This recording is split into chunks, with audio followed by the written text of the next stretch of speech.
Glicoperídeos são, exemplos clássicos, são a vancomicina e a tecoplamina. São drogas que a gente usa muito frequentemente. O que o glicopeptídeo trouxe? A vancomicina é uma droga antiga, pessoal, década de 50, vocês terem uma ideia. Só que a vancomicina, a sua purificação demorou um tempo para ficar adequada para ser usada no dia a dia da prática médica. Então, a vancomicina é uma droga muito efetiva e efetiva para gram-positivo, de maneira geral.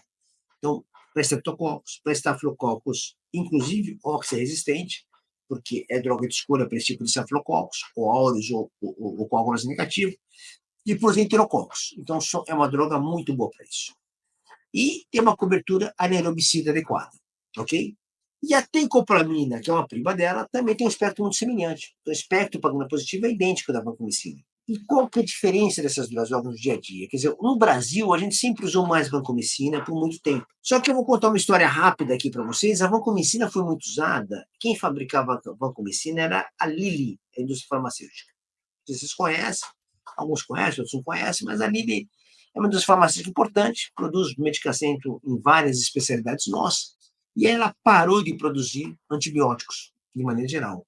E aí não era só a vancomicina, que era a vancomicina, nome comercial. Era a cefazolina, coquefazol, era o Dobutrex, a dobutamina. Então tinha uma gama, eu não vou lembrar as outras, mas mostrando algumas super importantes que a Lilly parou de fabricar. E aí no Brasil, a ABL pegou esse know-how e manteve a produção, que é a ABL é Antibióticos do Brasil Limitada, que está lá em São Paulo, alguns de vocês devem conhecer, outros não, mas assim, de maneira geral, uma empresa grande que produz várias drogas e vários antibióticos. E o que aconteceu? Nessa transição de parar de produzir a Vanco até ajustar novas empresas, foi no mundo inteiro, não foi só no Brasil. No Brasil, quer dizer, Estados Unidos foi de um jeito, na China de outro, todo lugar do mundo.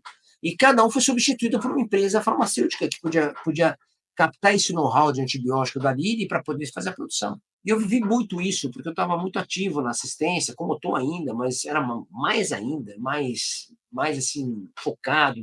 E me preocupava muito, e tinha uma questão droga de marca com genérico, com droga de nome fantasia, aquela confusão toda. E aí esse know-how ele foi difícil, nós tivemos alguns casos ruins com os de vancomicina no Brasil.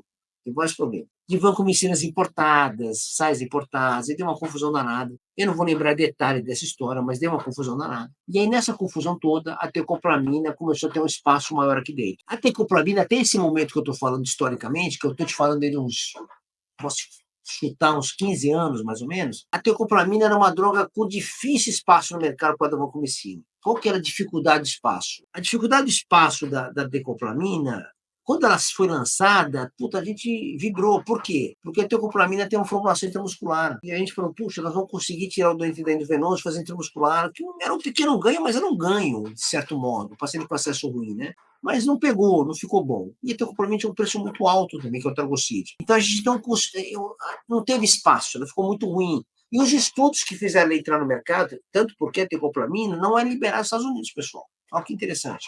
Não é liberada nos Estados Unidos.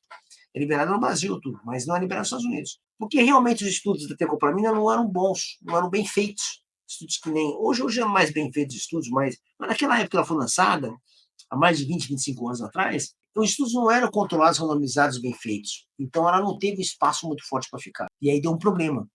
E esse problema foi gerado por várias razões, né? Então isso não deixou ela ficar no mercado muito bem. Só que ela conseguiu criar uma força maior quando teve esse problema com a vancomicina, com a parada da Lilly e outras empresas fazerem, e começar a ter problema com o uso da vancomicina, porque estava numa fase de transição. Aí o problema pegou um espaço bom e ficou. E aí tem outros problemas também fora da parte técnica. E aí cabe uma discussão mais delicada, que é uma outra discussão que eu não quero entrar muito no mérito aqui, que é sobre custo da vanco e tecoplamina e os interesses nos custos. Então é um capítulo à parte. Se vocês quiserem que a gente discuta um dia, me inferniza no Instagram, lá no direct, para discutir sobre essa questão mais do mercado em relação a essas drogas. Eu marco uma live para discutir isso, esses viés mercadológicos, mas eu não quero falar sobre isso hoje. Então é o seguinte, a tecoplamina e a vanco são glicopeptídeos que têm uma eficácia muito boa para gram-positivos, principalmente para Staphylococcus aureus resistentes. Então isso é uma coisa muito interessante. E as duas são muito efetivas, e isso dá uma margem de utilização. Só que tem efeito colateral.